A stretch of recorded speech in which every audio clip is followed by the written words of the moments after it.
దేవునికి వందనాలు. నాకు పుట్టడు రోగం అయ్యా. నన్ను ఎక్కడెక్కడ రాజ్యాలు తిరిగినా, ఎక్కడెక్కడ దేశాలు తిరిగినా కానీ ఎక్కడ బావుకాలే, ఇక్కడనే బావు అయినా. నన్ను ఇవాళ సుత మొత్తం గర్భసంచితోనే నాకు నడవరాలే. నాకు ఇప్పుడు తొలగ దొబ్బిందయ్యా. నాకు ఇట్ట నూకేసినట్టు అయినాయి. నన్ను మొత్తం ఖర్చులు పెట్టుకున్నా కానీ ఇక్కడనే బావు అయినాయ్యా. నన్ను ఎన్ని రోజులైనా ఇక్కడనే బావు అయినా. ఎక్కడ తిరిగినా బావుకాలే. నేను 5-6 లక్షలు పెట్టుకున్నా, ఎక్కడ బావుకాలేదు. మొత్తం రోజులు తిరిగినా మొత్తం దినాలు 2 ఏళ్ళు వెళ్ళిపోయినాయి. నన్ను దేవుడే బాగు చేసింది. ఇప్పుడు చూత నేను గర్భసంచితో నేను నేముకుంటూ వచ్చిన. నాకు సాప్ అయిపోయింది. పుట్టడు అన్ని నొప్పులే మొత్తం దేవుడు తీసేసింది. అన్ని కడిగేసింది. నా దేవుడు మంచిగా తీసేసింది. ఇప్పుడు నీకు పత్తి కడుపులో నుంచి పోయింది, గర్భసంచిలో కడుపులోకి వెళ్ళిపోయింది. పోయిందమ్మా? పోయిందయ్యా. రాలిపోయినట్టు అయిందా? అయింది. చప్పలు కూడా దేవుని కనపడతామా? హల్లెలూయా. ఇప్పుడు అలకగా అయిందా? నొప్పి లేదు ఇప్పుడు. నొప్పి లేదు. Praise the lord. చప్పలు కూడా దేవుని కనపడతామా? హల్లెలూయా. ఆమె పేరు ఎల్లమ్మ, సనుగుల వారిది, వారి గంగెద్దులోళ్ళు. ఆవిడని దేవుడు దీవించునుగాక. హల్లెలూయా. దేవుని నామములకు స్తోత్రములు. సమయం ఇచ్చిన వారికి నాకు వందనాలు. కూడి వచ్చిన మీ అందరికి నాకు వందనాలు. నాది ఎడమకు నుండి అనేక నొప్పితోటి వచ్చిన నేను. ఎడమ నుండి మళ్ళీ మోకాళ్ళ నొప్పులు, ఎంత పుండులు నొత్తున్నదని మా దుబాకి వెళ్ళి వచ్చిన. నాకు 2 నెలలు ఏనాటికి నొప్పి లేకుండా అయింది. ఇంతేనా సాక్ష్యం. ఇప్పుడు ఎడమకాలతో నొప్పితోటి వచ్చిన అమ్మను. అబ్బాయి ఎడమకాలు నీకు దేవుడు ప్రవచనం చేసినాడు. ఇప్పుడు నొప్పి లేదు. ఈ పేరేందమ్మా? కర్ణమ్మ. దుబ్బాక నుంచి, భీమగల్ దగ్గర దుబ్బాక నుంచి వచ్చిన తల్లి.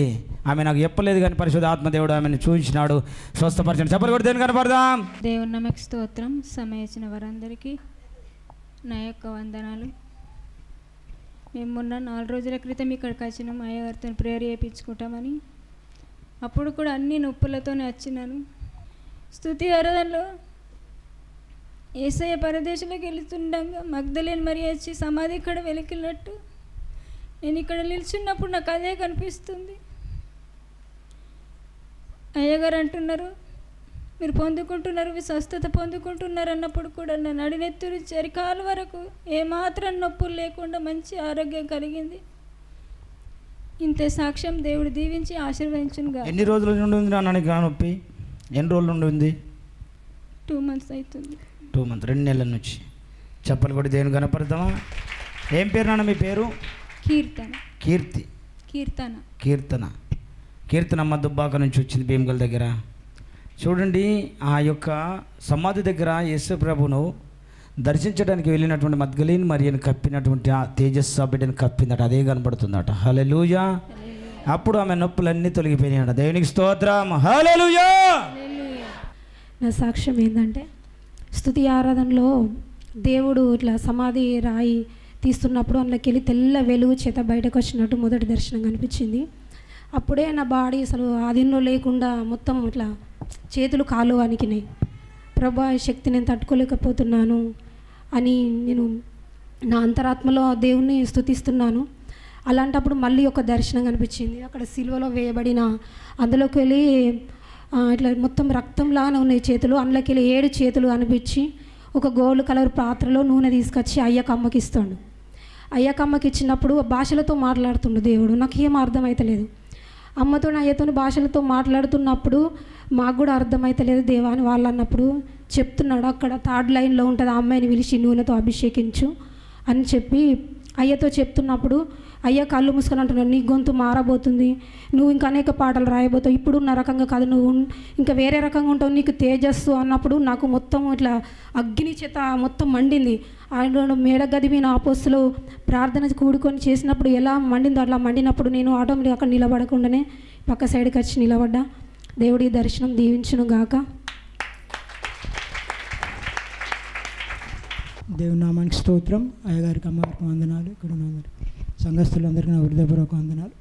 నేను గత 3 వారాల నుంచి, ఇది 3వ వారం ఇక్కడికి వచ్చుడు. అయితే నేను బస్సులో రాగానే దేవునికి ప్రార్థన చేసుకుంటూ వచ్చిన, నీ పునరుద్ధానపు శక్తి చేత నేను నింపబడాలి దేవుడు అని ప్రార్థన చేసుకుంటూ వచ్చినాను. నేను వచ్చే వరకు లేట్ అయింది. అప్పటికే పాటలు పాడుతున్నారు. 2 పాటల తర్వాత అయ్యగారు వచ్చి ఆరాధన చేద్దామని నిలబడమన్నారు. అప్పుడు నాకు యేసయ్య అక్కడ బండ తొలగింపబడి, అటు సైడ్ బండ ఉంది, ఇటు పక్క దేవుడు సమాధి దగ్గర బండ తొలగింపబడి అటుపక్క ఉంది. దేవుడు ఒక కాలు బయటకేసి అట్లా బట్టి నన్ను చూస్తున్నప్పుడు దేవుని అభిషేకం నన్ను తాకింది. అట్లా 3 సార్లు నేను పాడుతూ ఉండగానే 3 సార్లు నేను అభిషేకాన్ని పొందుకున్నాను. బలమైన అభిషేకం నన్ను తాకింది. నేను కంట్రోల్ కాలేకపోయాను. దేవుడు ఈ సాక్ష్యాన్ని దీవించును గాక. ఆమేన్. దేవుడి నామానికి మహిమ కలుగును గాక. అయ్యగారికి అమ్మగారికి నా వందనములు. నిన్న నుంచి తలనొప్పితో చాలా బాధపడుతున్నా నేను. ఇప్పుడు ఆరాధనలో అసలు తలనొప్పి లేకుండా పోయింది. రియల్గా లేదు, రియల్గా లేదు, మీ కన్నులో నొప్పి లేదు, లేదు, వెళ్ళిపోయింది. ఎట్లా వెళ్ళిపోయింది నాన్న? ఏమచ్చి తాకింది నాన్న? ఇట్లా ఏదో వేడి తాకినట్టు అనిపించింది. రాత్రి అయితే బాగా నొప్పి, అసలు పండుకోలేను నేను రాత్రి అంతా. అమ్మా, ఇప్పుడు ఆరాధనలో కొంచెం వేడి ఏదో తాకినట్టు అనిపించింది, పోయింది, నొప్పి లేదు. నొప్పి మొత్తానికి పోయింది. ఎన్ని రోజుల నుంచి ఉంది నాన్న మీకు ఆ నొప్పి? నాకు ఇది 5-6 సంవత్సరాల నుంచి ఉంది. 5-6 సంవత్సరాల నుంచి ఉన్నది. చూడండి ప్రియుల, ఆరాధనలో ఒక వేడికి అగ్గెచ్చి తాకగానే ఆమె తలలో నొప్పి తొలగిపోయిందట. దేవునికి స్తోత్రం చెప్దామా? హల్లెలూయా. ఆమెకి కన్నులో నొప్పి ఉంటుంది, నా నొప్పి తొలగిపోయిందట. ఇప్పుడు నొప్పి లేదట. చెప్పలు కూడా దేని కనపడదామా? హల్లెలూయా. సంకీర్తన వీడియో చూసి బెల్లంపల్లి నుంచి ఒక ఆమె ఫోన్ చేస్తుంది నాకు. అయ్యా పాస్టర్ అయ్యా, మేము ఒడ్డెళ్ళం అయ్యా, మా భర్త తాగుబోతురు, 25 ఏళ్ళ నుంచి తాగుతూనే ఉన్నాడు అయ్యా, మా భర్త గురించి ప్రార్థన చేయండి అయ్యా, నువ్వు ప్రార్థన చేస్తే ఖచ్చితంగా తక్కువ అవుతుంది అయ్యా, మా భర్తను అక్కడ తీసుకొని వద్దయ్యా అని అన్నది. ప్రార్థన చేస్తే భర్త నేను ఎందుకు తాగుతున్నా అసలు నీకు తాగా అని బంద్ చేసిండట. ఆమె సాక్ష్యం చెప్తున్నా. దేవునికి స్తోత్రం. హల్లెలూయా. రాజస్థాన్లో ఒక ఆర్మీ ఆఫీసర్ సంకీర్తన సాక్ష్యం విని నాకు ఫోన్ చేసిండు. భయంకరంగా తాగుపోతాడు ఆయన, ఆఫీసర్ ఆయన, దిలీప్ ఆయన పేరు. ఆయన తాగుడు మానేసినట్టు ప్రార్థన చేయగానే. దేవునికి స్తోత్రం చెప్దామా? హల్లెలూయా. ఆర్మీ ఆఫీసర్ అయినా. దేవునికి స్తోత్రం. మీ అందరికి వందనాలు. అయితే మొన్నటి సోమవారం రోజు మా బిడ్డకు మాది గోయిందారం, మా బిడ్డ వాళ్ళ సిద్దిపేట. అమ్మకి ఇట్లా కడుపు బాగా వస్తుందన్నప్పుడు మరి అయ్యగారికి ఫోన్ చేయన్నప్పుడు మా బిడ్డ ఫోన్ చేసింది. ఆ దేవుడు అనుపు నుంచి ఆ బిడ్డ నడిపించిండు. దేవునికి స్తోత్రం. ఈ చిన్న సాక్షి దేవుడి నుంచి. ఇప్పుడు ప్రెగ్నెన్సీ ఉంటుంది కదా నాన్నమే? అవును అయ్యగారు. ప్రెగ్నెన్సీ భయంకరమైన నొప్పి. ఒక 4-5 సార్లు ప్రార్థన చేసిన ఆ నొప్పి పోయింది. ప్రెగ్నెన్సీకి సక్సెస్ ఉంది కదా నాన్న? అవును అయ్యగారు. దేవునికి స్తోత్రం. వాళ్ళ బిడ్డను సిద్దిపేట ఇచ్చింది. ఆ బిడ్డకు ఇక్కడికి వచ్చింది ఒకసారి. అమ్మ నీకు ప్రెగ్నెన్సీ కన్ఫర్మ్ అవుతుందమ్మా త్వరగా అని అన్నాను. అయ్యగారు చెప్పినప్పుడు ప్రెగ్నెంట్ కన్ఫర్మ్ అయింది. ఇప్పుడు 4 నెలలు అయ్యగారు. ఇప్పుడు 4 నెలలు. Praise the lord. దేవునికి స్తోత్రం చెబుదామా? హల్లెలూయా. ఆ బిడ్డకు మంచి కృపణ ఇచ్చిండు. ఆమె పేరు చందననా? చందన అయ్యగారు. చందన అక్కడ ఉన్నవా నాన్న? రా అమ్మా. స్తోత్రం. మీ అందరికీ వందనాలు. ఆత్మీయ తల్లిదండ్రులకు గల వందనాలు. అయితే నాకు 4 మంత్స్ పడతాయనగా ఇటు నడుముల కడుపున బాగా నొప్పి లేచింది. అయితే అమ్మమ్మ నాకు ఇట్లా కడుపు నొస్తుందమ్మా అని అమ్మకు ఫోన్ చేసినప్పుడు, అమ్మ అయ్యగారికి ఫోన్ చేయు, ఫోన్ తీస్తాడు, ఎనీ టైం ఫోన్ చేసినా తీస్తాడు అనగా, అవునా అమ్మని ఫోన్ చేస్తాను చేసినాక అయ్యగారు ఫోన్ తీసి ప్రార్థన చేసిర్రు. ఫస్ట్ సారి ప్రార్థన చేసినప్పుడు నాకు తక్కువ లేదు. 4 సార్లు చేయించుకున్నాక ఆయనతో స్వస్థత జరిగింది. చిన్న సాక్ష్యం దేవుడు దీవించిన కాక. ఇప్పుడు నీకు 4 నెలలు తల్లి, చక్కని కొడుకుని దేవుడు నీకు ఇవ్వబోతున్నాడు. హల్లెలూయా. ఈరోజు నాకు ఎగ్జామ్ ఉండే, జెన్కోలో ఎగ్జామ్ ఉండే నాకు, ఏఈ జాబ్ది. అయితే అనుకున్నా ఈరోజు ఎగ్జామ్ ఉందని చెప్పిన అయ్యగారికి. అయ్యో ఇష్ట రోజే ఉందా నాన్న అన్నాడు. అవునయ్యా అంటే సరే నేను ప్రార్థన చేస్తాను అన్నాడు. అంటే సరే అని చేసిండు. చేసిన తర్వాత నేను అనుకున్న మళ్ళా ఎలక్షన్ కమిషన్ది నోటీస్ వచ్చింది. నోటీస్ వచ్చిన తర్వాత పోస్ట్పోన్ చేస్తారని అన్నారు. లెక్చరర్స్ను ఫ్రెండ్స్ ఏమో పోస్ట్పోన్ కాదు, ఇది 3వసారి అని అన్నారు. December 3 పోస్ట్పోన్ అయింది. మళ్ళీ 17 పోస్ట్పోన్ అయింది. ఈసారి పోస్ట్పోన్ కాదు, ఎగ్జామ్ ఉంటుందని చెప్పారు. చెప్తే నేను అనుకున్నా పోస్ట్పోన్ అవుతుంది కావచ్చు అని అనుకున్నా. ఫ్రెండ్స్ లెక్చరర్స్ పోస్ట్పోన్ కాదని అని అన్నారు. నేను పోస్ట్పోన్ అవుతుంది అనుకున్నట్టే పోస్ట్పోన్ అయింది. ఈ చిన్న సాక్ష్యం దేవుడు దీవించిన. హల్లెలూయా. ప్రణయ్ సాతరపల్లి గ్రామం. చూడండి ప్రియులారా, ఈ యవన పిల్లగాడు కిడ్నీలో రాయి, అది కిడ్నీల నుంచి వచ్చి మూత్రం పైపులో ఆగిపోయింది. అది ఇంత రాయి. ఈయనకి ఆపరేషన్ చేయాలంటే 2 లక్షలు కావాలి. ఆపరేషన్కి వెళుతున్నాడు. అయితే ఆ మూమెంట్లో ఇక్కడికి రావడం జరిగింది. ప్రసన్న వాళ్ళ ఇంటి దగ్గర ఉంటారు వీళ్ళు. లలితమ్మ నాకు చెప్పింది, అయ్యాకి ఇట్లాంటి సంగతి అని చెప్పింది. అప్పుడు చెప్పినప్పుడు చేతి పెట్టి ప్రార్థన చేసినాను. దేవుడు నార్మల్ రిపోర్ట్ ఇచ్చిండు. నాన్న దేవునికి స్తోత్రం చెప్దాం.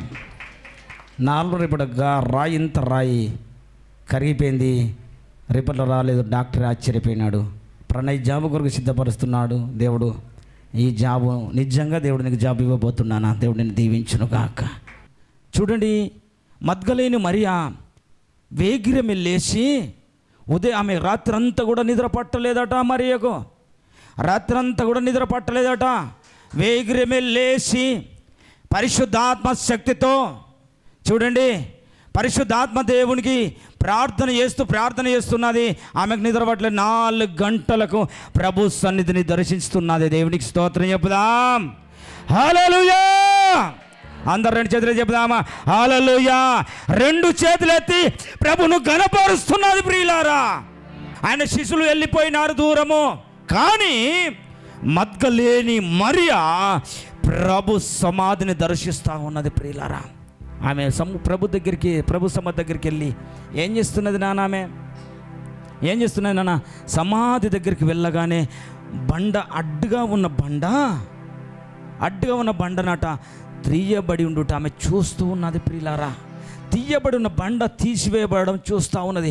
అప్పుడు ఆమెకు గుండెలు బరువెక్కిపోయినాయి. హల్లెలూయా. గుండెలు పగిలిపోతూ ఉన్నాయి.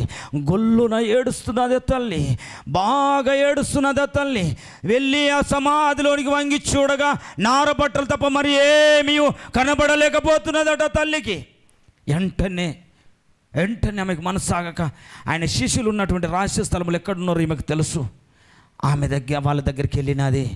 నా ప్రభు నువ్వు ఎత్తుకొని పేరు నానా, నా ప్రభు మన ప్రభు లేడు ఆ సమాధిలో అని అంటున్నారు. అనగానే ఆయన శిష్యులు వచ్చి సమాధిని దర్శిస్తున్నారు. సమాధిని దర్శించి చూసి వెళ్ళిపోయినారు తప్ప యేసు ప్రభుని ఎక్కడ ఉంచిరని తపన మాత్రం వారి జీవితంలో లేదు. దేవునికి స్తోత్రం చెప్దామా? హల్లెలూయా. పుట్టుగుడ్డి వాడు ఏం చేసి, నాన్న దావీదు కుమారుడా నన్ను కరుణించయ్యా. లూకాసు వార్త 18:35 నుంచి రాయబడి ఉంటుంది. ఆ తల్లి ఆయన ఏమంటున్నా, నాన్న నజరేయుడైన యేసు దావీదు కుమారుడా నన్ను కరుణించయ్యా. ఎంత మాట్లాడుతున్నాడో, ఎంత యోగ్యంగా మాట్లాడుతున్నాడో తెలుసా? ఆ గుడ్డివాడు ఆయన నజరేతులో పుడతాడని ఆయన వార్త విన్నాడు. ఆయన దావీదు వంశములో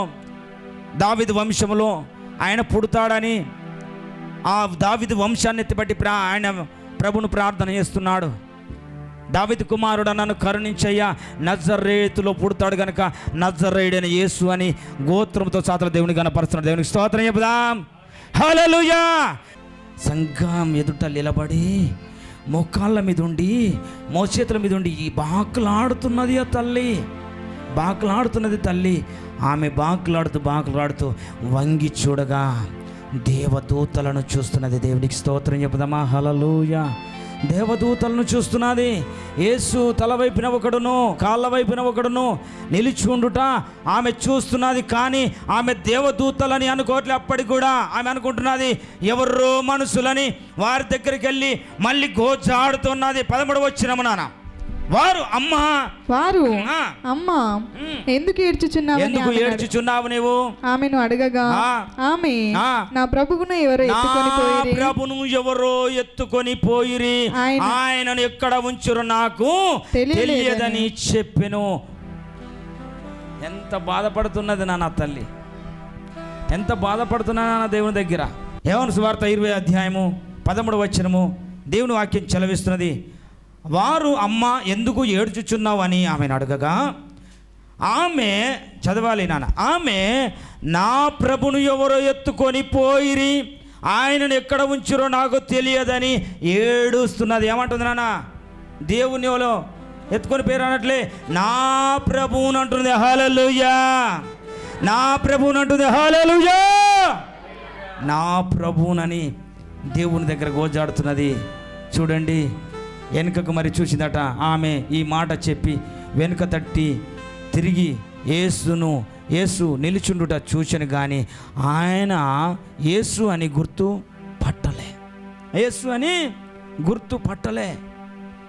ఆమె చూడండి, ఆమె నిరీక్షణను దేవుడు పరీక్షిస్తున్నాడు. ప్రియులారా, దేవుని సన్నిధిని కదిలిచ్చేది మనకున్న నిరీక్షణనే. హల్లెలూయా. ఆమె అంటున్నది, ఆమె నిరీక్షణను బట్టి నా ప్రభువును ఎవరో ఎత్తుకొని పోయినారు, నా ప్రభువు నాకు కావాలి, నా ప్రభువును ఎవరైనా ఎక్కడైనా ఎత్తుకపోతే అయ్యా స్థలం నాకు తెలియదయ్యా, అయ్యా నాకు చెప్పండి అయ్యా, నేను వెళ్ళి నా ప్రభువును ఎత్తుకొని వస్తానంటుంది. దేవునికి స్తోత్రం చెప్పుదామా. హల్లెలూయా, హల్లెలూయా. బాధ ఉన్నప్పుడు ఏ రీతిగా ఉన్నావో మద్గలేని మరియ వలె మరణమైనను దేవుని కొరకు మరణించడానికి సిద్ధంగా ఉన్నవాడే నిజమైన క్రైస్తవుడు. హల్లెలూయా, హల్లెలూయా. నిజమైన క్రైస్తవుడు ప్రాణం ఏదో ఒక రోజు పోతుంది నాన్న, ఏదో ఒక రోజు మనం చనిపోతాం, ఏదో ఒక రోజు ఈ భూమిని విడిచిపెట్టాల్సిందే. నువ్వు విడిచిపెడుతున్నప్పుడు ప్రభు దూతలు నిన్ను పట్టుకోవాలి, అది నిజమైన సావు. హల్లెలూయా, హల్లెలూయా. చూడండి ప్రియులారా, దేవుని యొక్క వాక్యం చెలవిస్తున్నది, తన కుమారుని బలిగా అర్పించుటకు ఏమాత్రం సందేహపడలే. దేవుడు చెప్పింది ఖచ్చితంగా పాటిస్తూ ఉన్నాడు. 3 దినాల ప్రయాణము చేస్తూ ఉన్నాడు అబ్రహాము. చూడండి ప్రియులారా, దేవుని కన్నా ఎక్కువ నాకు ఏది లేదు ఆయన దేవుని కొరకు ఆయన పాకలాడడం ప్రారంభిస్తున్నాడు. ఆయన వెళ్ళకన్నా మునిపే గొర్రె పిల్ల సిద్ధపరచబడినది ప్రభు అయిన యేసుక్రీస్తు కృప. హల్లెలూయా. ఆమె జీతగాడు తోటకు కావాలన్నవాడు అనుకొని అయ్యో నన్ను చంపుతారేమో అనుకోవట్లేదు, కానీ చూడండి ఆయనను ఎక్కడన్నా ఎత్తుకొని నువ్వు పోతే అయ్యా స్థలము నాకు చెప్పు, ఆ స్థలంలోనికి వెళ్ళి నా ప్రభువుని నేను ఎత్తుకొని వస్తానంటున్న శవాన్ని యేసు ప్రభుని పేరెత్తితే చంపేస్తున్నారు అక్కడ, కానీ ఆ శవము నాకు కావాలంటున్నది మద్గలేని మరియా.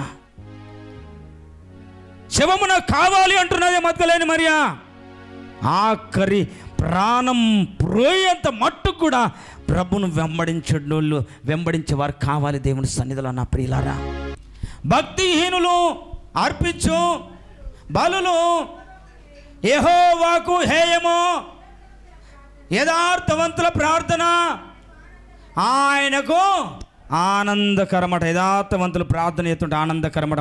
మద్గలేని మరియ ప్రభు కొరకు వెతుకుతూ ఉంటే ప్రభు సంతోషిస్తూ చిన్నపిల్లవాడు ఆడుకుంటే ఆ తల్లి ఎలా సంతోషిస్తున్నదో ఆయన కొరకు పాకులాడుతున్నాడు. ఆయన సంతోషిస్తూ అంటున్నాడు ఆమెను, మరియా. అబ్బా, దేవునికి స్తోత్రం. మరియా అనగానే కళ్ళు తెరవబడ్డాయి. ప్రభువుని అంటున్నది, ప్రభువా నా దేవా, నా ప్రభువా, నా కొండ, నా కోట, ఈరోజు నాయనను నాకు కనబడ్డవయ్యా, నీకు మహిమ కలుగునుగా. కానీ గంతు లేచి ప్రభును గణపరుస్తున్నది. హల్లెలూయా, హల్లెలూయా. దేవుని ఆకారాన్ని చూసింది, కళ్ళు తెరవబడ్డాయి. అప్పుడు శిష్యుల దగ్గరికి వెళ్ళి అంటున్నది, నేను ప్రభువును చూసితిని, నా ప్రయాసాన్ని దేవుడు ఆశీర్వాదకరంగా చేసినాడు, దేవునికి స్తోత్రం అని అంటుంది. హల్లెలూయా, హల్లెలూయా. పరిశుద్ధాత్ముడానికి స్తోత్రాలు తండ్రి, సర్వోన్నతుడానికి వందనాలు తండ్రి.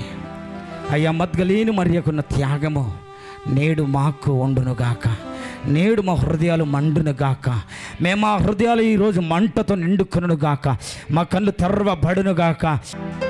స్తుతించని నాలుగ దేవుని సన్నిధిలో స్తుతించబోతున్నది. నీ కుటుంబానికి ఈరోజు జక్కయ్య ఇంటికి వచ్చిన రక్షణ, జక్కయ్య అబ్రహాము కుమారుని వల్ల దీవించబడ్డట్లు ఈరోజు నువ్వు దీవించబడబోతున్నావు. దేవుడి కొద్ది మాటలు దీవించి ఆశీర్వదించునుగాక.